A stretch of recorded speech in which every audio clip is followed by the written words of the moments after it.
আউযু বিল্লাহি মিনাশ শাইতানির রাজিম। বিসমিল্লাহির রহমানির রহিম। তাহিমুল কুরআন থেকে সূরা বাকারা এর ১৪তম আয়াত থেকে ১৭তম আয়াতের অর্থ এবং তরজমাটা আমরা জেনে নিব। যখন এরা মুমিনদের সাথে মিলিত হয় তখন বলে আমরা ঈমান এনেছি, আবার যখন নিরিবিলিতে নিজেদের শয়তানদের সাথে মিলিত হয় তখন বলে আমরা তো আসলে তোমাদের সাথেই আছি, ওদের সাথে তো নিছক ঠাট্টা করছি। আল্লাহ এদের সাথে ঠাট্টা করছেন, এদের রশি দীর্ঘায়িত করছেন।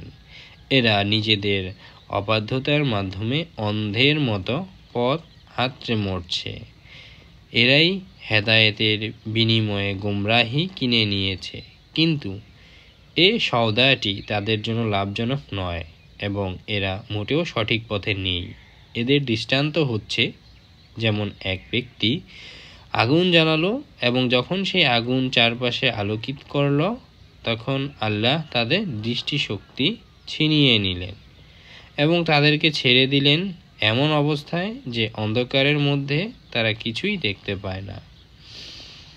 এর তর্জমাটা হচ্ছে, পথ যাচাই করার পর কোনো ব্যক্তি একবার যখন তাকে প্রত্যাখ্যান করে তখন উল্টো পথে তার মানুষ এমনভাবে দৌড়াতে থাকে যার ফলে আপনার কোনো কথা আর তার বোধগম্য হয় না।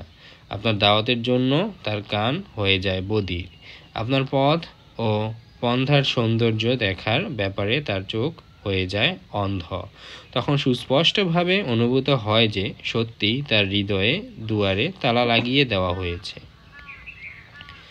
অর্থাৎ তাদের মুনাফিকি আচরণ তাদের জন্য লাভজনক হবে এ ভুল ধারণায় তারা নিমজ্জিত হচ্ছে, অথচ এই আচরণ তাদেরকে দুনিয়ায় ক্ষতিগ্রস্ত করবে এবং আখিরাতেও।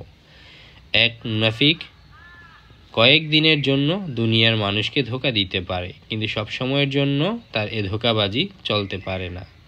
অবশেষে একদিন তার মুনাফিকির গোমর ফাঁস হয়ে যাবে, তখন সমাজে তার সামান্য মর্যাদাও থাকবে না। আর আখিরাতের ব্যাপারে বলা যায়, সেখানে তো ঈমানের মৌলিক দাবি কোনো মূল্যই থাকবে না যদি আমল দেখা যায় তার বিপরীত। মুনাফিকিকেই এখানে রোগ হিসেবে ব্যক্ত করা হয়েছে, আর আল্লাহ এ রোগ আরও অধিক বাড়িয়ে দিয়েছেন। একথার অর্থ এই যে তিনি তৎক্ষণাৎ মুনাফিকদের তাদের মুনাফিকির শাস্তি দেন না, বরং তাদের ঢিল দিতে থাকেন। এর ফলে মুনাফিকরা তাদের চালবাজিকে ব্যাহত সফল হতে দেখে আরও বেশি পাক্কা মুনাফিকে পরিণত হয়। অর্থাৎ তাদের এলাকার অন্য লোকেরা যেমন সাচ্চা দিলে ও নিষ্ঠার সাথে মুসলমান হয়েছে, তোমরাও যদি ইসলাম গ্রহণ করতে চাও তাহলে তেমনি নিষ্ঠা সহকারে সাচ্চা দিলে গ্রহণ করো।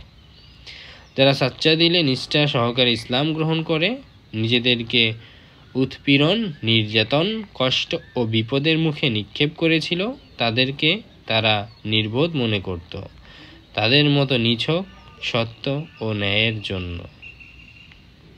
তো এই ছিল 14 থেকে 17 নম্বর আয়াত পর্যন্ত তরজমা। অর্থাৎ এখানে মুনাফিকের বর্ণনাই আল্লাহ তাআলা দিয়েছে।